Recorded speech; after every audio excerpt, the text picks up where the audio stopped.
Dia 13. Parte do primeiro exercício. O foco principal neste caso é que, no objeto escolhido, você deliberadamente isole alguns dos seus fragmentos, algumas partes. Um caminhão, por exemplo, pode ser imaginado como constituído por muitas partes separadas. Eu acho esse exercício uma delícia de fazer. Costumo observar o máximo possível de partes dos objetos. Numa geladeira, por exemplo, observo o que é de metal, vidro, borracha. Observo os encaixes. E vou repetindo o exercício com o que aparecer na minha frente. Carro, placas, portão, janela, poste de luz, coleira de cachorro, bolsa, tênis, faca, óculos. É muito interessante essa junção de materiais diferentes formando uma única coisa. Essa concentração possibilita uma mudança de foco, desloca a visão para a variedade de material que compõe um objeto. E ao ver algo de um ângulo diferente, impressionantemente, tudo se torna diferente em relação àquela questão. E essa questão terá desdobramento em outras questões. Por exemplo, o efeito dominó.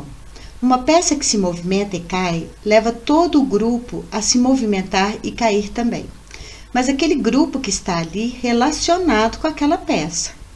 Não muda nossa visão por completo, mas muda muito. Por isso, é preciso dedicação e insistência com estes exercícios. A soma de vários entendimentos é que vai nos levar a uma mudança maior em nossa vida. É de grão em grão mesmo. O Grabovoi usa exemplo de um pintor. Quantas pinceladas ele vai precisar para formar um quadro? E cada pincelada tem o seu valor. Antes destes exercícios, eu tentei costurar por longos anos. Lá vou eu contar mais uma história de aprendizado caótico, longo, tedioso e pouco eficiente. A primeira vez que vi um trabalho de patchwork, eu fiquei deslumbrada, encantada com aquelas costuras invisíveis, a composição de tecidos, o resultado limpo e ao mesmo tempo colorido. Então fui tentar fazer igual e claro, demorei anos e anos para fazer alguma coisinha que prestasse. O meu aprendizado foi sempre sofrido, ansioso e caro, porque o desperdício de material, tempo, ânimo é sempre muito maior do que o resultado obtido. Com este exercício de concentração, eu mudei meu velho foco para algo realmente interessante. Eu não via mais os retalhinhos de tecido e a obrigação de juntá-los para formar alguma coisa. Eu passei a ver mais que retalhinhos. Eu vi o conjunto, os tecidos, as linhas, as agulhas e até o mecanismo da máquina. E mais que ver, eu comecei a admirá-los. Deixaram de ser inimigos e passaram a formar comigo um grupo de trabalho. Coisa mais linda ver uma linha colorida unindo tecidos. E essa união passou a ser de metais, plásticos, o que aparecesse por perto. Na caminhada com as cachorrinhas, eu levava uma mochila para pegar o que via pelo caminho.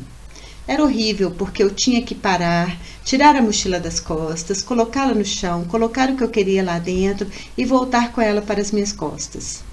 Se eu fosse pegar pinhos, por exemplo, para ajudar a acender a lareira no inverno, eu tinha que fazer este movimento o caminho inteiro, o que deixava o passeio muito chato.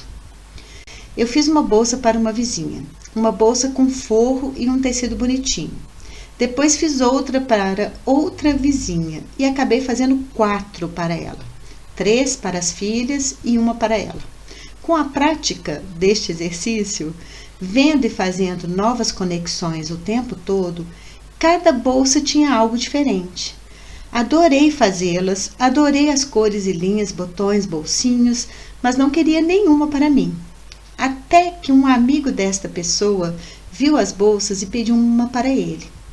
Eu fiz e ela morreu de rir. Disse que ficaria com aquela para ela também e que eu tratasse de fazer uma bolsa para homens, porque aquela ele não usaria em lugar nenhum e ele queria uma para pegar frutas no campo.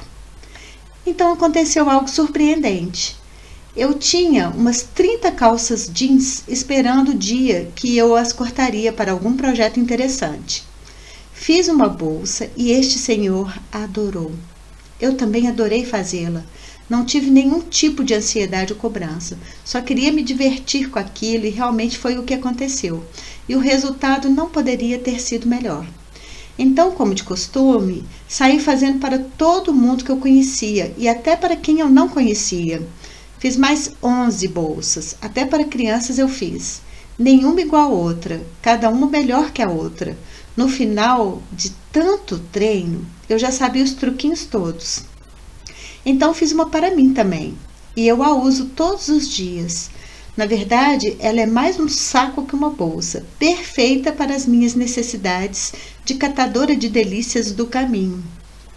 Resumindo, ao ver as conexões de um mesmo objeto, eu adquiri a capacidade de ver o que importa, os diferentes que se unem para formar um objeto. Ao adquirir esta capacidade, eu perdi uma outra capacidade, a de tentar unir algo pela forçação de barra. Ao ver o que importa, os elementos que possibilitam a criação de um objeto ou a resolução de um problema são acolhidos. Neste exemplo de hoje, 3 desejos se uniram para formar uma bolsa: a vontade de reciclar jeans, a vontade de costurar retalhos e a necessidade de ter um objeto que me possibilitasse catar coisinhas pelo caminho. Algo que fosse forte e que eu não me importasse em sujar. Uma bolsa de jeans. Ao observar as conexões de objetos sem racionalizar, eu adquiri a capacidade de dividir a tarefa a ser feita com os objetos em questão. Consigo deixar que os objetos se mostrem e o que deve ser feito com eles se apresenta para mim. Não mais minha consciência é dona de tudo. O meu trabalho é dividido com os objetos. Essa comunicação deixa a tarefa mais leve e rica em detalhes e dá alegria em criar algo em conjunto. Estou falando aqui sobre bolsas e costuras, mas poderia contar sobre problemas com os vizinhos ou tarefas de casa ou qualquer outro tipo de questão. Tudo é uma coisa só.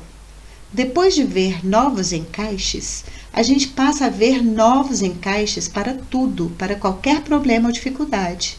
E são estes novos encaixes que vão abrir espaços para que os resultados que tanto queremos aconteçam.